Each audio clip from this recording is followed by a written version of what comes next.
વિનય નામનો એક વ્યક્તિ શહેરની એક નાનકડી ગલીમાં મેડિકલ સ્ટોર ચલાવતો હતો. પાછલા 10 વર્ષોથી દવાઓ વેચતો હતો અને પોતાની દુકાનમાં કઈ કઈ દવાઓ ક્યાં ક્યાં ગોઠવેલી છે એની બરાબર જાણકારી રાખતો. પોતાની દવાઓનો બિઝનેસ પૂરી ઈમાનદારી અને નિષ્ઠાથી કરતો.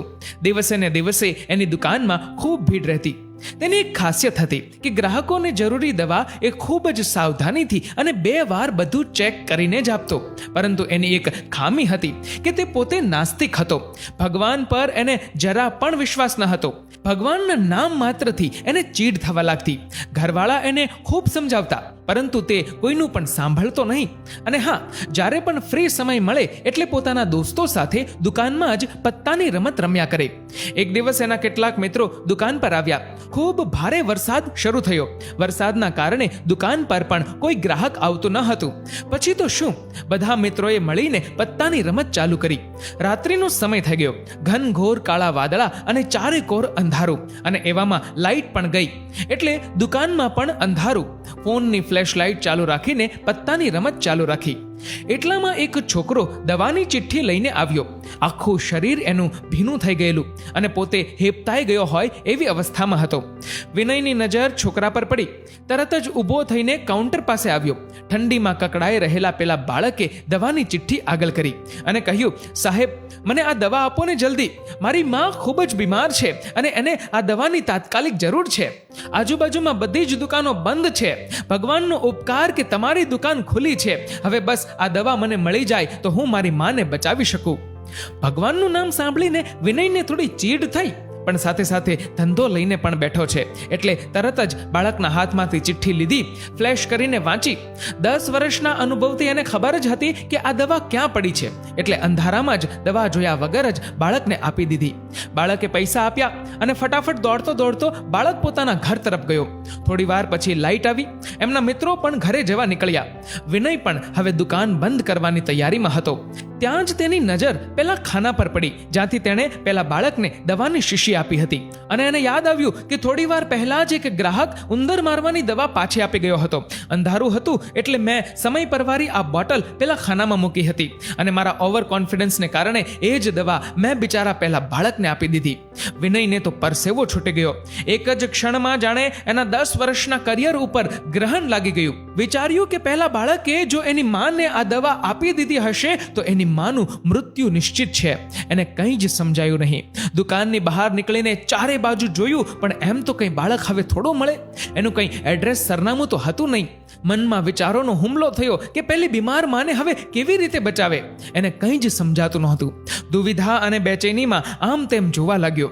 એટલામાં જ પહેલી વાર એની નજર દિવાલના એક ખૂણામાં ટીંગાડેલી ભગવાન શ્રી કૃષ્ણની તસવીર પર પડી.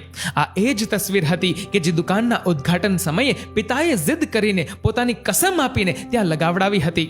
અચાનક જ પિતાની કહેલી એ વાત એને યાદ આવી કે બેટા, મને ખબર છે કે તને ભગવાન ઉપર વિશ્વાસ નથી, પરંતુ જીવનમાં એકવાર અજમાવી જોજે. ક્યારેક સમય એવો આવે તો આ કાનાને યાદ કરી લેજે, કારણ કે જ્યાં કોઈ કામ નથી આવતું ત્યાં મારો આ કાનો કામ કરી જાય છે. એને પિતાની કહેલી આખી વાત યાદ આવી અને હવે એ અદ્ભુત શક્તિને અજમાવવા માંગતો હતો. વિનયે ઘણી વાર પપ્પાને 2 હાથ જોડી આંખો બંધ કરી ભગવાનને પૂછતા જોયા હતા. વિનયે જીવનમાં પહેલી વાર આજે ખૂણામાં ટીંગાડેલી ભગવાન શ્રી કૃષ્ણની ધૂળ ભરેલી તસવીર સામે જોયું. 2 આંખો બંધ કરી અને 2 હાથ જોડી ત્યાં ઊભો રહી ગયો. થોડીક જ વાર પછી પેલો છોકરો પાછો દુકાને આવ્યો. વિનયને પરસેવો છૂટવા લાગ્યો. ખૂબ જ વ્યાકુળ થઈ ગયો અને પરસેવો લૂછતા લૂછતા પૂછ્યું, શું વાત છે બેટા, તારે શું જોઈએ છે? છોકરાની આંખોમાંથી પાણી છલકાઈ રહ્યું હતું અને રડતા રડતા જ એણે કહ્યું, સાહેબ, માને બચાવવા માટે હું તમારી પાસેથી દવા લઈને દોડીને જઈ રહ્યો હતો. ઘરની ખૂબ જ નજીક પહોંચી પણ ગયો, પરંતુ ઘરની નજીક કાદવના કારણે આંગણામાં જ લપસી પડ્યો અને હાથમાં રહેલ દવાની શીશી નીચે પડી અને તૂટી ગઈ. શું તમે બીજી એક દવાની શીશી આપી શકશો? અરે હા, કેમ નહીં. વિનયને જાણે નવો શ્વાસ મળી ગયો હોય એમ લાગ્યું અને કહ્યું, લે આ દવા અને જા જલ્દી, બચાવ તારી માને. સાહેબ, પણ મારી પાસે આના પૈસા નથી. અરે કાંઈ વાંધો નહીં દીકરા, મારે આના પૈસા જોતા પણ નથી, તું જા અને હા આ વખતે સંભાળીને જજે. હા સાહેબ ધન્યવાદ, એમ કહીને પેલો બાળક ઘર તરફ રવાના થયો. વિનયે જાણે નવું જીવન મળ્યું હોય એમ રાહતનો શ્વાસ લીધો અને ભગવાન કે જેમાં એને સહેજ પણ વિશ્વાસ નહોતો, પળવારમાં એનો ચમત્કાર જોઈને ભક્ત થઈ ગયો. પોતાના રૂમાલ વડે કૃષ્ણની તસવીર સાફ કરી અને છાતીએ લગાવીને રડવા લાગ્યો. પોતાની અંદર થયેલા અદ્ભુત પરિવર્તનને ઘરવાળાઓ સાથે શેર કરવા માંગતો હતો. ફટાફટ દુકાન બંધ કરીને ઘરે રવાના થયો.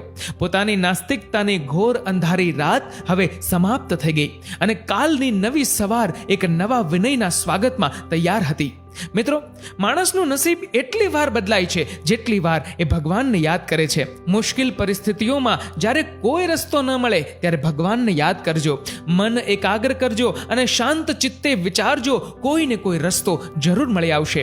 મિત્રો, ભગવાન વિશે તમારું શું કહેવું છે નીચે કમેન્ટ કરીને જરૂરથી જણાવજો. અને મિત્રો, આ વિડીયો ગમ્યો હોય તો વિડીયોને લાઈક કરજો, વધુમાં વધુ લોકો સાથે શેર કરજો અને આવા જ બીજા પ્રેરણાદાયક વિડીયોઝ જોવા માટે સબસ્ક્રાઇબ કરો અમારી ધ ગુજ્જુ મોટિવેશન નામની યુટ્યુબ ચેનલ અને ફેસબુક પર ફોલો કરો the Gujju and Hindi motivation નામના અમારા પેજને.